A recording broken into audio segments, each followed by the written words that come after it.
My name is Georgia, and I'm 60 years old. Last month, I lost my only son, Michael, to a sudden heart attack. Standing at his funeral, watching my daughter in law, Jessica, sob into her handkerchief, I carried a secret that weighed on my heart. Michael had left me a vacation house, 3 collector cars, and a substantial bank account. Assets Jessica knew nothing about. I wasn't planning to keep it from her forever, just until I processed everything. But a week after burying my son, Jessica showed her true colors, and I knew why Michael had made that choice. If you're watching this and have ever had to navigate family secrets after losing someone you love, let me know where you're from in the comments and hit that subscribe button. Trust me, what happened next changed everything I thought I knew about family. I never imagined I'd be burying my child. That's not how life is supposed to work. Parents go first. It's the natural order of things. But life rarely follows the rules we expect it to. I was a high school English teacher for 32 years before retiring. My husband James passed away 15 years ago from cancer, leaving me a widow at 45. After James died, Michael became my rock. He was only 23, then fresh out of college, but he stepped up in ways that still make my heart swell with pride when I think about it. Michael was always a good boy. Even as a child, he had this sense of responsibility that set him apart from other kids. While his friends were spending their allowance on candy and toys, Michael was saving up for a bicycle. He mowed lawns in the summer and shoveled driveways in the winter. By 16, he had started a small computer repair business for neighbors. That entrepreneurial spirit never left him. After college, Michael went into real estate development. He had an eye for properties with potential, and within 5 years, he had built a successful business renovating and selling homes. By 30, he owned his own firm with 15 employees. I remember the day Michael called to tell me he'd met someone. Her name was Jessica. She was a personal trainer at his gym, 10 years younger than him. He sounded so happy, almost giddy. "Mom, she's beautiful and smart and fun. I think she might be the one." When I first met Jessica at a dinner Michael arranged, she was charming and attentive. She asked questions about Michael's childhood, looked at photos, and laughed at all my stories. But something felt off. The way her eyes lingered too long on the artwork in Michael's home, how she casually mentioned her taste in luxury cars, little things that made me uneasy, though I pushed those feelings aside. Michael was happy, and that was what mattered. Their relationship moved quickly. Within 6 months, Michael proposed. The wedding was lavish, much more extravagant than I would have expected from my practical son.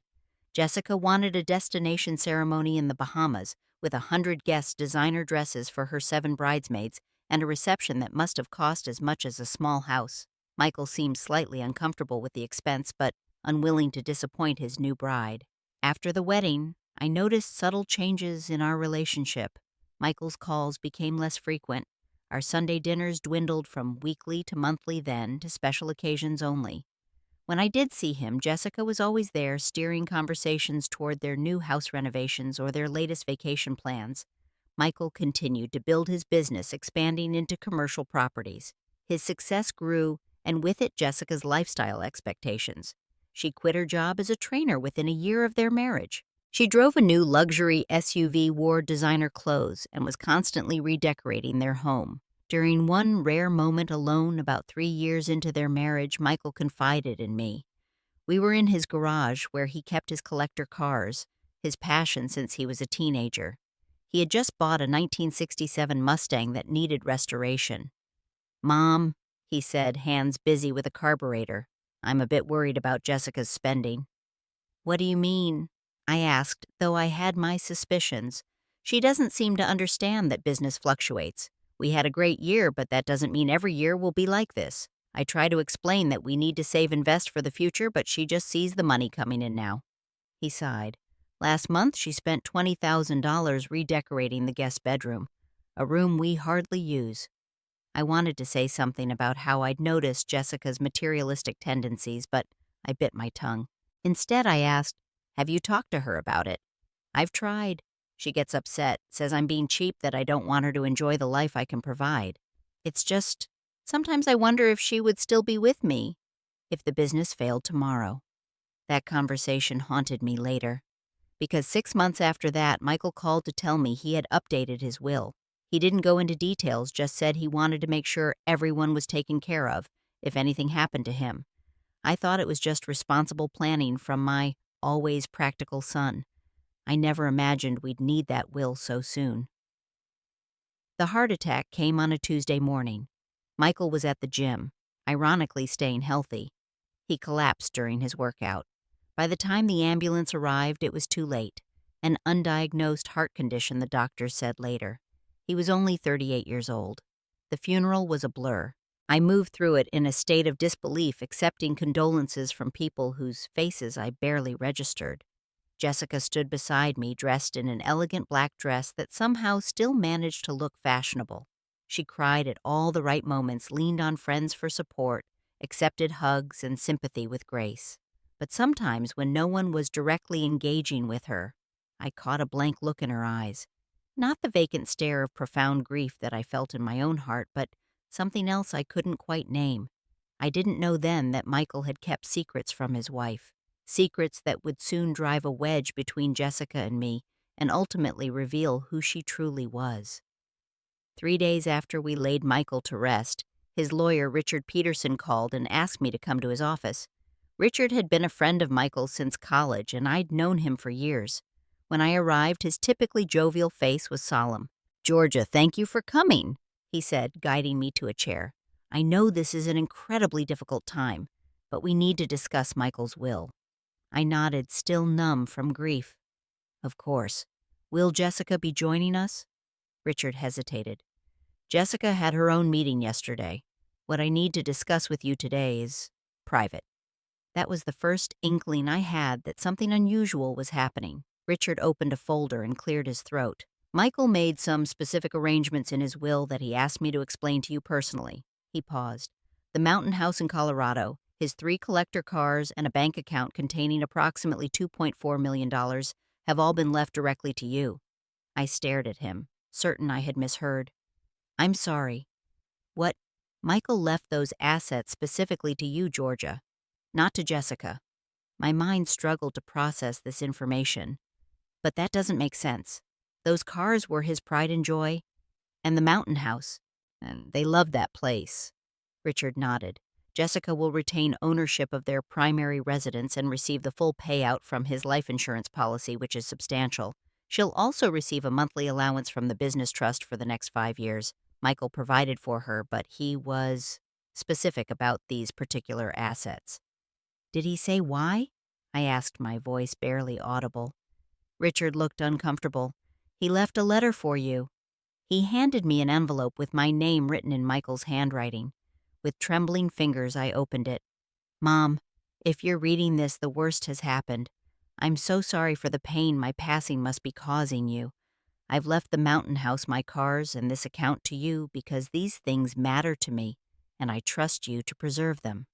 The house was always meant to be a family place somewhere my future children would build memories, not a vacation property to be sold for profit. The cars, well, you know what they mean to me. They're my history, my passion. Mom, I need to be honest. Things with Jessica haven't been what I hoped for. I've begun to question her motives, her love for me, rather than what I can provide. I hope I'm wrong. Perhaps by the time you read this years from now, these concerns will seem foolish. But if not, I want these particular things protected. Use them, enjoy them, or keep them safe for the future. I trust your judgment completely. All my love, Michael." Tears streamed down my face as I finished reading. Richard silently handed me a tissue. "Did Jessica react? How did she take the news?" I finally asked. Richard chose his words carefully. "She was surprised. She had expected to inherit everything. When I explained the details, she became quite upset and questioned whether the will could be contested." A cold feeling settled in my stomach. "Can it?"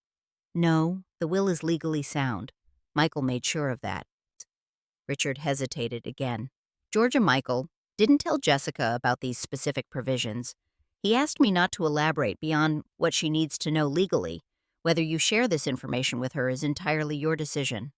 I left Richard's office with the letter tucked in my purse and a hurricane of emotions in my heart.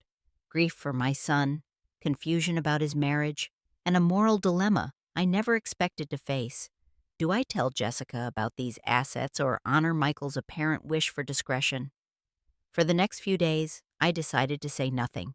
I needed time to process everything. Jessica and I were both arranging Michael's affairs, clearing out his office at work, accepting meals from neighbors and friends. She seemed appropriately devastated, crying when coming across photos or mementos, but sometimes her grief felt performed, especially when others were watching.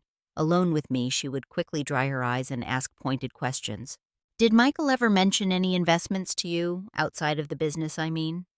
The life insurance payout is generous, but I expected more savings. He must have had other accounts right. The business is worth so much, but apparently most of it is tied up in a trust now. Did he ever talk to you about that? Each question increased my unease and strengthened my resolve to remain quiet about the inheritance. One evening, as I helped her sort through Michael's home office, I found her scrutinizing his bank statements with an intensity that seemed beyond normal estate management. I wrestled with guilt over my silence. Was I being unfair to Jessica? Michael's letter had been vague about his concerns. Maybe he had been wrong about her. Maybe their marriage had improved since he wrote it. But then came the night I stayed late at their house, looking through old photo albums in the living room, while Jessica took a phone call in the kitchen. She didn't know I could hear her. "It's less than I thought, Diane," she was saying, her voice completely devoid of the grief she'd been displaying. "The house and life insurance, yes, but all this talk about his successful business, and I only get an allowance. An allowance like I'm a child. There has to be more somewhere." I sat frozen album open on my lap as her words confirmed the suspicions Michael had harbored. That night alone in my own home, I looked at old pictures of my son and cried myself to sleep, mourning not just his death, but the knowledge that his marriage had not been what he deserved. Exactly 1 week after the funeral, Jessica's transformation was startling. It was as if a mask had dropped. When it was just the two of us, the tears vanished, replaced by a businesslike demeanor focused entirely on sorting out Michael's assets. I visited her home, Michael's home, bringing dinner as I'd been doing regularly, before she'd greet me with red-rimmed eyes and trembling lips. This time she opened the door looking perfectly composed, checking her watch as if I were a scheduled appointment. "Georgia, good you're here. We need to talk about Michael's financial matters." No pretense of grief. No mention of missing him or finding it hard to sleep in their bed alone. Just straight to money. "I brought lasagna," I said, holding up the casserole dish as if it might restore some normalcy to this bizarre interaction. She took it absently, placing it on the counter without comment. "I've been going through our records. It doesn't make sense. Michael made excellent money, but I can't find evidence of where it all went." I settled at the kitchen island watching her. The business reinvested a lot of profits. He was always thinking long term. Jessica waved this away impatiently. Yes, the business. But personal assets. The lawyer mentioned a trust, the house insurance. But there should be more. Her eyes fixed on me intently. "Did Michael ever mention other accounts to you? Properties, investments?" The directness of the question caught me off guard, but I kept my expression neutral. "No, nothing specific." Michael was private about financial details. She studied me, as if trying to detect a lie. "Really, you two were so close. I find it hard to believe he never discussed these things with you." Her tone had an edge that made my skin prickle. This wasn't the grieving widow seeking help understanding her late husband's affairs. This was something else entirely. The next evening, Jessica invited me for dinner, a reversal of our usual arrangement. The conversation started normally enough, but gradually circled back to Michael's assets. "You know," she said, swirling her wine glass, "Michael once mentioned a mountain property, said it had been in the family for years." This was a lie. Michael had purchased that house himself 5 years ago. But the lawyer didn't mention it. "Strange, don't you think?" I kept my eyes on my plate. "I'm not sure what property you're referring to." "Come on, Georgia." Her voice hardened. "The cabin in Colorado. Don't play dumb." I looked up, startled by her tone. "Jessica, I'm grieving my son. I'm not playing anything." She backpedaled slightly. "I'm sorry. I'm just trying to piece things together. There are gaps in what the lawyer told me. I know Michael had more assets than what's been disclosed." 2 days later, I stopped by, unannounced, to drop off some of Michael's childhood memorabilia I thought she might want. I let myself in with the key Michael had given me years ago, calling out as I entered. No answer. I assumed Jessica was out until I heard rustling in Michael's home office. I found her there, surrounded by open boxes from the storage closet files spread across the floor. She looked up, startled. "Georgia, I didn't hear you come in." "What are you doing?" I asked, taking in the chaos of the room. She straightened, attempting to look authoritative. "Looking for documents, bank statements, property deeds, things Michael kept private." The implication was clear things he might have hidden from her. I noticed she'd pulled out the box where he kept old tax returns, vehicle registrations, insurance policies. "I could have helped if you'd asked," I said quietly. Jessica's smile didn't reach her eyes. "I figured I'd save you the trouble. You've done enough. In fact, Georgia, I've been meaning to talk to you about that." "About what?" "About moving forward. It's been almost 2 weeks now. I appreciate your support, but I need space to establish my new normal. Michael wouldn't want you hovering checking on me every day." The coldness of her words felt like a slap. Michael wouldn't want you hovering. As if my daily visits had been an imposition rather than the mutual comfort of two people who loved him. That evening, I received a call from Sandra, one of Michael's colleagues. She sounded uncomfortable. "Georgia, I'm sorry to bother you. Jessica came by the office today asking about offshore accounts." "Offshore accounts?" I repeated, confused. "Yes. She implied Michael had been moving company money into personal accounts overseas. It was bizarre. We told her that wasn't the case, that all company finances are transparent and regularly audited." She seemed angry. Over the next few days, similar reports reached me. Jessica had been questioning Michael's friends about hidden assets, valuable collections, even safety deposit boxes. She'd been researching state inheritance laws online. A friend who worked at the library had seen her printing pages of legal documents. Most disturbing was when Michael's best friend Tyler called. "Georgia, Jessica came to my house last night. She'd been drinking. She kept saying Michael had screwed her over and that there must be millions missing. When I told her I didn't know anything about Michael's personal finances, she accused me of helping him hide assets. It was uncomfortable, to say the least. Each new report confirmed that I'd made the right decision keeping the inheritance secret. Whatever grief Jessica had initially displayed had been replaced by an all-consuming focus on money. The woman Michael had described in his letter, concerned more with what he could provide than who he was revealing herself more clearly each day. Then came the night she called me at 11 p.m., her words slightly slurred. "I've been thinking, Georgia, those classic cars Michael was so obsessed with, they're worth a lot, aren't they? Hundreds of thousands, probably. But funny thing, the lawyer never mentioned them. Where do you suppose they went?" My heart pounded. "Jessica, it's late. Perhaps we should talk tomorrow when you're sober." "I'm perfectly sober," she snapped. "And I want to know where those cars are. They're mine by right.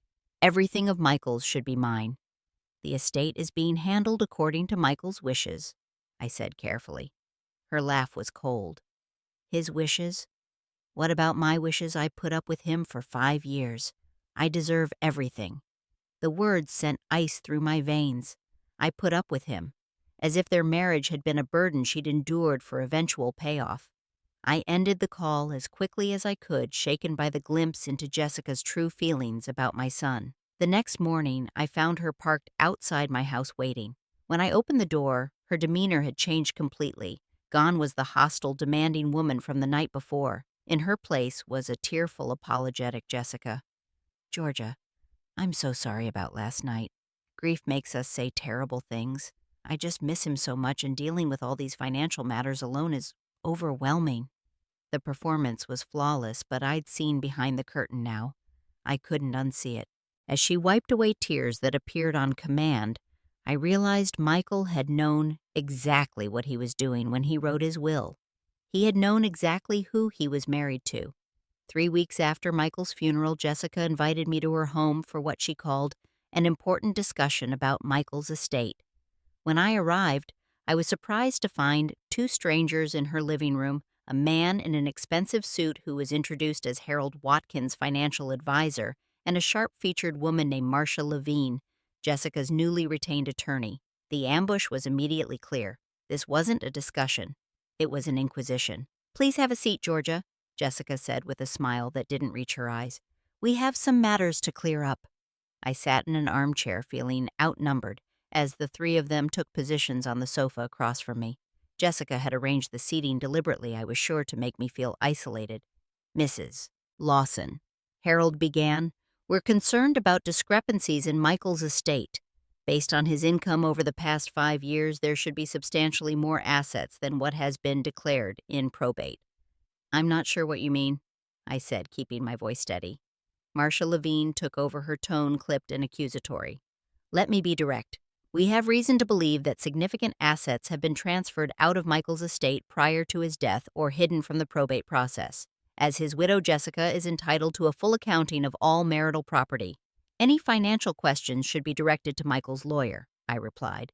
I'm not involved in the administration of his estate. Jessica leaned forward. Mom, she said, using the term of endearment she'd abandoned weeks ago, we know Michael trusted you completely. If he placed assets in your name to manage, we need to know. It's only right that everything is properly accounted for. The careful phrasing, suggesting Michael might have used me to hide assets, was clearly meant to imply impropriety without directly accusing me of wrongdoing. What exactly are you suggesting? I asked. Harold produced a folder. We've analyzed Michael's income versus known expenditures and assets. There's approximately $3 million unaccounted for. He pushed a spreadsheet toward me. I didn't touch it. And you believe I know where this money is? My voice remained calm despite my rising anger. We believe, Marcia interjected, that Michael may have confided in you. Perhaps assets were temporarily placed in your name for estate planning purposes that should rightfully revert to Jessica as his widow. And if such arrangements existed, Jessica added, her voice taking on a harder edge, withholding that information could potentially be seen as fraudulent concealment, even elder financial abuse, given your relationship with Michael. The thinly veiled threat hung in the air. I felt a surge of indignation. Elder abuse. I was 60, hardly infirm, and they were suggesting my own son had somehow taken advantage of me, or that I was taking advantage of his death. The absurdity would have been laughable if it weren't so offensive. Do you have any documentation suggesting I'm hiding assets? I asked directly. Jessica's composure slipped slightly. We shouldn't need documentation. You're family. You should be transparent about anything Michael left with you. I'm aware of no improper transfers, I said truthfully. There had been nothing improper about Michael's will. If you have concerns about the administration of Michael's estate, I suggest you address them through proper legal channels. We are attempting to avoid making this adversarial, Marcia said with a coldness that suggested the opposite. By ambushing me with accusations, I stood up. I think this meeting is over. Jessica's facade crumbled completely. Sit down. We're not finished. I know Michael left things to you. Things that should be mine. Her sudden fury was startling. The financial advisor looked uncomfortable, shifting in his seat. Jessica, I said quietly, I understand you're grieving, and this is difficult. Don't you dare patronize me, she shouted, jumping to her feet. You think I don't know what happened? Michael was pulling away from me, spending more time with you. What did you tell him about me? What lies did you feed him to turn him against me? The raw accusation hung in the air. Her financial advisor and lawyer exchanged glances, clearly not expecting this outburst. I think we should reschedule when emotions aren't running so high, Harold suggested diplomatically. There's nothing to reschedule, I replied, moving toward the door. Any legitimate questions about Michael's estate should go through Richard Peterson. Jessica followed me to the door, her voice lowered but intense. This isn't over, Georgia. I will find out what you're hiding.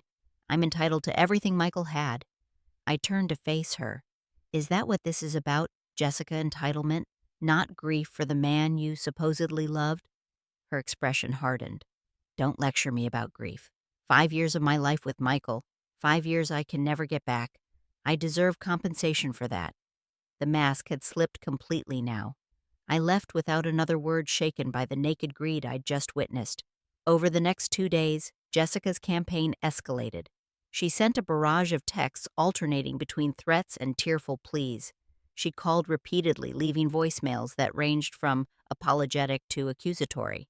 She even contacted my sister in Arizona, spinning a tale about how I was struggling with reality since Michael's death and making irrational financial decisions. I consulted Richard, Michael's lawyer, showing him the texts and explaining the ambush meeting. Can she cause legal problems for me? I asked. Richard shook his head. No, Michael's will is ironclad. He left those specific assets to you directly, not as part of the general estate. They were never marital property. Jessica has no claim to them whatsoever. She's threatening elder abuse claims, I said. Richard's expression darkened. That's malicious and unfounded. If she pursues that route, she'll be the one facing legal consequences for filing false reports. He placed a hand on mine. Georgia, you've done nothing wrong. Michael made his choices consciously and legally. Jessica received the marital home and a substantial life insurance payout. The fact that she expected more speaks volumes. As I left his office, I felt a renewed resolve. I would not be intimidated. I would honor Michael's wishes. And increasingly, I understood exactly why he had made the choices he did. After the confrontation with Jessica and her legal team, I decided it was time to do some investigating of my own. If Jessica was going to make accusations and threats, I needed to understand exactly what I was dealing with. Michael had alluded to concerns about Jessica's motives in his letter, but he'd been vague. I needed clarity. My first call was to Tyler Nelson Michael's best friend since college. We arranged to meet at a quiet coffee shop away from my usual haunts, somewhere Jessica wouldn't think to look for me. Tyler arrived looking uncomfortable, constantly checking over his shoulder. I'm glad you called, Georgia. There are things you should know, things Michael confided in me that I've been wrestling with whether to tell you. I wrapped my hands around my coffee mug. I think it's time for complete honesty, Tyler. Jessica is escalating, making threats. He nodded grimly. I'm not surprised. Michael suspected this might happen. Suspected what? Tyler took a deep breath. About a year and a half ago, Michael came to my house late one night. He was distraught. He'd found evidence that Jessica was having an affair. The revelation shouldn't have shocked me, given everything else, but it still felt like a physical blow. An affair. Are you certain? Yes. He found text messages, hotel receipts. The guy's name was Ryan, a personal trainer at her old gym. The affair had been going on for months. Michael was devastated, but he was also resigned, like it confirmed suspicions he'd already had. Did they work through it? Try counseling, I asked, trying to make sense of why Michael would have stayed in the marriage. Tyler shook his head. Michael confronted her. She denied everything at first, then when faced with evidence, she broke down, swore it was over, begged forgiveness. Michael wanted to believe her, wanted to save the marriage. But he told me he was going to protect himself financially just in case. That must have been when he updated his will. Did the affair end? Tyler's expression answered before his words did. No. Michael hired a private investigator about 6 months ago. The affair was still ongoing, and worse, the PI found evidence of another relationship too. My mind reeled with this new information. And he still stayed with her. He was planning to leave, Tyler said quietly. The week before he died, he told me he'd been gathering documentation for divorce proceedings. He was just getting his affairs in order first. The timing was a cruel twist of fate. Michael had been so close to freeing himself. Tyler wasn't finished. There's more. The PI also uncovered financial issues Jessica had been hiding. Secret credit cards with massive debt, online gambling accounts. Michael had no idea until the investigation. How much debt? I asked. Over $100,000. Michael was shocked. He'd given her access to their joint accounts, a generous monthly allowance. He couldn't understand where all that money went or why she needed to rack up secret debt. This new picture of my son's marriage was painful to absorb, but it explained so much about his estate planning decisions. Over the next few days, I reached out to other people in Michael's circle. His assistant at work confirmed that Jessica had rarely shown interest in Michael's business unless it involved social events where she could network or be seen. His neighbor mentioned overhearing heated arguments about spending. Another friend reluctantly revealed that Jessica had once tried to flirt with him at a party when Michael was out of town. But the most disturbing discovery came when I visited Michael's financial advisor, Craig Peters. Michael came to see me about 8 months ago, Craig told me, reviewing his notes. He was concerned about unusual search history on their shared computer at home. Jessica had been researching topics like inheritance laws for spouses and life insurance payout if spouse dies. A chill ran through me. Before his heart attack, Craig nodded soberly. Months before. Michael was troubled by it, especially given some health concerns that had just emerged. What health concerns? This was new information to me. Michael had been experiencing occasional chest pains. Nothing that seemed immediately serious, but his doctor had recommended tests. Michael was concerned that Jessica's sudden interest in inheritance laws coincided with his health development. The implication hung in the air, too terrible to voice aloud. Had Jessica been researching her potential inheritance because she knew about Michael's heart condition? Had she been waiting, hoping nature would take its course and make her a wealthy widow? I couldn't prove anything, of course. Michael's heart condition had been undiagnosed until his autopsy, but the timing was unsettling at best, sinister at worst. The final piece of the puzzle came when I found the courage to go through the boxes of Michael's personal items I'd brought home after cleaning out his office. In a folder marked Personal, Private, I discovered a journal I hadn't known he kept. The entries over the last year painted a picture of a man increasingly aware his marriage was built on sand. Early entries showed determination to make things work. Later ones revealed growing disillusionment. One entry from 7 months ago stood out. I can't keep pretending. Jessica's apologies after the affair feel hollow, especially now that I suspect it never ended. The PI confirmed my worst fears today. While I was in Chicago for the business conference last weekend, she was with Ryan at the lake house. Our lake house. The place I'd imagined bringing our children someday. I've been a fool. I see now what Mom tried gently to warn me about years ago. Jessica wanted the lifestyle, not me. The fancy house, the cars, the social status of being a successful developer's wife. But not me, not really. I've updated my will. I know Jessica expects to inherit everything if something happens to me. But the house in the mountains, my cars, and a significant portion of my liquid assets will go to Mom. Jessica would sell the cars without a thought, flip the mountain house for quick cash. Those things matter to me. They're part of my story, my passions. Mom will preserve them, appreciate them. I feel lighter, having made this decision. I still need to plan my exit from this marriage, but at least I know that if the worst happens before I can leave, Jessica won't profit from it as much as she expects to. Reading his private thoughts brought fresh waves of grief, but also clarity. Michael had known exactly what he was doing with his will. He had seen Jessica clearly in the end. As I closed the journal, my phone buzzed with a text from an unfamiliar number. It was a photo of Jessica sitting close to a muscular man at a restaurant, his arm draped possessively around her shoulders.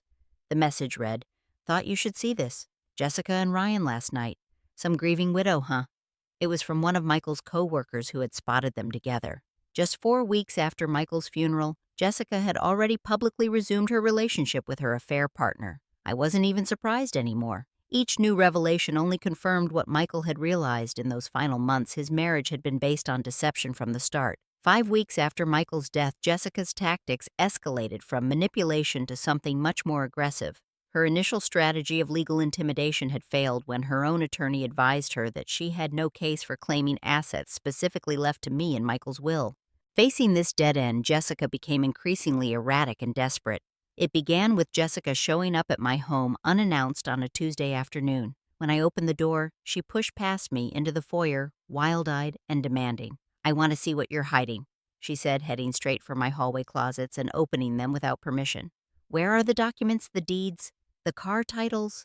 I stood stunned by this home invasion. "Jessica, you need to leave right now." She whirled around. "Not until you give me what's rightfully mine. Those cars should be in my garage. That mountain house should be mine to sell."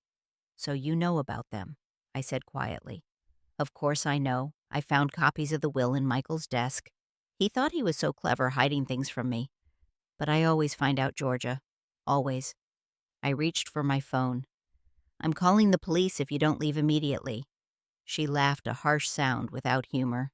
The grieving mother calling the police on her poor widowed daughter-in-law, that would look great in the papers.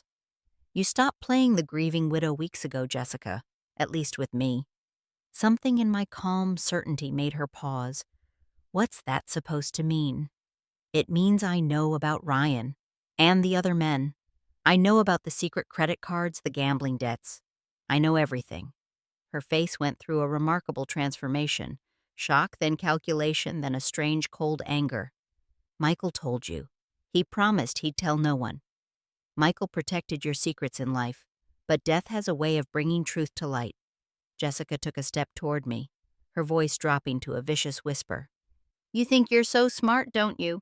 St. Georgia, the perfect mother? You turned him against me.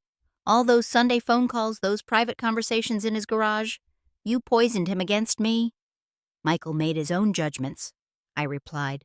He saw the truth eventually. The truth, she spat. The truth is, I waited too long for him to die to get nothing in return. The words hung in the air between us so shocking, I couldn't immediately process them. Jessica's hand flew to her mouth, realizing what she'd revealed. That's not... I didn't mean... she stammered.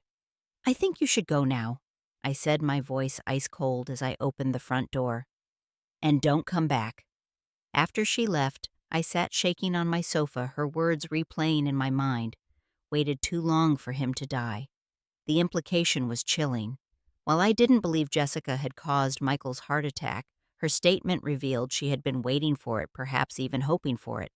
The woman my son had married had been anticipating his death as a payday. That night, I called Tyler and asked him to help me install security cameras at my home. Jessica's invasion had left me feeling vulnerable, and I wasn't sure what she might try next. My caution proved warranted. 3 days later, my security system alerted me to movement in my detached garage at 2 a.m. The camera footage showed Jessica trying to jimmy the lock, clearly intending to access Michael's collector cars that I'd moved there for safekeeping. The next morning, I filed for a restraining order. The judge granted a temporary order based on the security footage and Jessica's documented harassment. When served with the papers, Jessica retaliated by spreading rumors throughout our social circle. She told Michael's colleagues I was suffering from dementia and had stolen assets from his estate. She contacted my former coworkers from the high school, claiming I was hoarding wealth that should go to Michael's real family, meaning her. She even approached my neighbors, spinning tales about how I had manipulated my dying son. Most people saw through her lies, but some were swayed. I received concerned calls from acquaintances asking if I needed help, clearly believing Jessica's claims that I was mentally unfit. Then came the certified letter from a new attorney Jessica had retained, threatening to sue me for fraudulent concealment of assets and intentional infliction of emotional distress. The claims were baseless, as Richard assured me, but the threat of public legal battles was emotionally exhausting. She's hoping you'll settle just to avoid the hassle, Richard explained. It's a common tactic. She has no case, but she knows litigation is stressful and expensive. I won't give in, I told him firmly. Not a penny, not after what she put Michael through. The final confrontation came when Jessica somehow learned about the mountain house in Colorado. Michael had always been private about this property, a rustic but beautiful cabin near Aspen that he'd purchased as a potential family retreat. Jessica had visited it only twice, showing little interest in a place without luxury amenities or social opportunities. I had gone there seeking solace, a quiet place to feel close to Michael and process my grief away from Jessica's machinations. I'd been there 3 days when a rental car screeched into the driveway. Jessica emerged, looking wildly out of place in stiletto heels and designer clothes against the rugged mountain backdrop. I stepped onto the porch as she stormed up the path. So this is where you've been hiding? She accused. In my vacation home. This isn't your property, Jessica, I said calmly, though my heart was racing. Michael left it to me. Because you manipulated him. This place is worth a fortune. Do you have any idea what property near Aspen sells for? I'm well aware, but Michael didn't buy it as an investment. He bought it as a family legacy. She laughed bitterly. Family legacy, please. It's a teardown on a multi-million-dollar lot. Any smart person would sell it immediately and cash in. Her words only confirmed why Michael had left the property to me instead of her. He'd known she saw only dollar signs where he had seen future memories. How did you even find this place? I asked. The address had been kept private, not mentioned in any public probate documents. A cunning smile crossed her face. I have my ways. I've been tracking your credit card purchases, saw charges in Aspen and put it together. Not hard to find property records once I knew where to look. The admission of financial stalking shocked me. You've been monitoring my credit card activity. That's illegal. She shrugged, unconcerned. Michael gave me all his passwords years ago. Your joint account still gets statements from your cards. Another violation, another boundary crossed. You need to leave, I said firmly. Now, before I call the local sheriff. Not without what's mine. She tried to push past me into the cabin. I blocked her path. There is nothing of yours here, Jessica. Her face contorted with rage. Everything of Michael's is mine. Everything I earned it, putting up with his boring stories, his stupid car obsession, his pathetic need for validation. 5 years of my life, 5 years pretending to care about a man so insecure he never even realized I was using him. I had been recording our conversation on my phone, a habit I'd developed since her ambush meeting with the lawyers. Her words were now preserved, a damning testament to her true character. Is that really how you saw your marriage, as a job you endured until payday? I asked, keeping her talking. What else would it be? Men like Michael are a means to an end. Rich, established, desperate to be loved. So easy to manipulate, she sneered. Ryan was what I wanted. Michael was what I needed. Or so I thought until he screwed me over in that will. All that work for nothing. Not nothing, I countered. You got the house, the life insurance. Crumbs, she shouted. I wanted it all. The business, the properties, everything. By the time she realized she had said too much, the damage was done. I had everything I needed on that recording. When I revealed I'd been taping her tirade, the color drained from her face. You can't use that, she stammered. It's illegal to record without consent. Colorado is a one-party consent state, I replied, thanking Richard mentally for that crucial piece of information. I only needed my own consent, and now I have documented evidence of your true motives. Jessica retreated that day, but the recording became the turning point in our conflict. When she next threatened legal action, Richard calmly informed her attorney that we had recorded evidence of Jessica admitting to marrying Michael for financial gain, monitoring my credit cards illegally, and trespassing at the Colorado property. The legal threats stopped immediately. Jessica's new attorney withdrew from the case. The restraining order was extended without contest, and Jessica, facing social and legal exposure as a gold digger who had cheated on my son while awaiting his death as a payday, finally backed down completely. It was over. 6 weeks of hell following the greatest loss of my life, but finally it was over. Michael had been right to protect those assets from Jessica. His final act had been one of clarity and foresight, preventing the complete exploitation of everything he'd worked for by a woman who had never truly loved him. 8 months have passed since I lost Michael. The raw, jagged edges of grief have softened somewhat, though I suspect losing a child is a wound that never fully heals. But I found ways to move forward while keeping his memory alive and honoring his legacy. After the final confrontation with Jessica and the presentation of the damning recording, she retreated from her campaign against me. The evidence of her true character and motives was too overwhelming to fight. Her lawyer advised her that pursuing any claims would only result in public embarrassment and potential legal consequences for her financial stalking and harassment. Within 2 months of being exposed, Jessica sold the house she had shared with Michael and moved to Florida with Ryan, her affair partner. According to mutual acquaintances, she attempted to paint herself as the victim of a controlling marriage and a vindictive mother-in-law, but few believed her narrative. The recording, while never released publicly, had been described to enough people in our circle that Jessica's reputation was irreparably damaged. With Jessica gone, I was finally able to begin the real work of grief, processing my loss without the constant stress of her machinations. It wasn't easy. There were days I couldn't get out of bed, overwhelmed by the knowledge that I would never see Michael smile again, never hear his laugh, never feel his arms around me in a bear hug that lifted me off the ground. Those dark days still come sometimes, but less frequently now. I found that honoring Michael's memory through action has helped me channel my grief into something meaningful.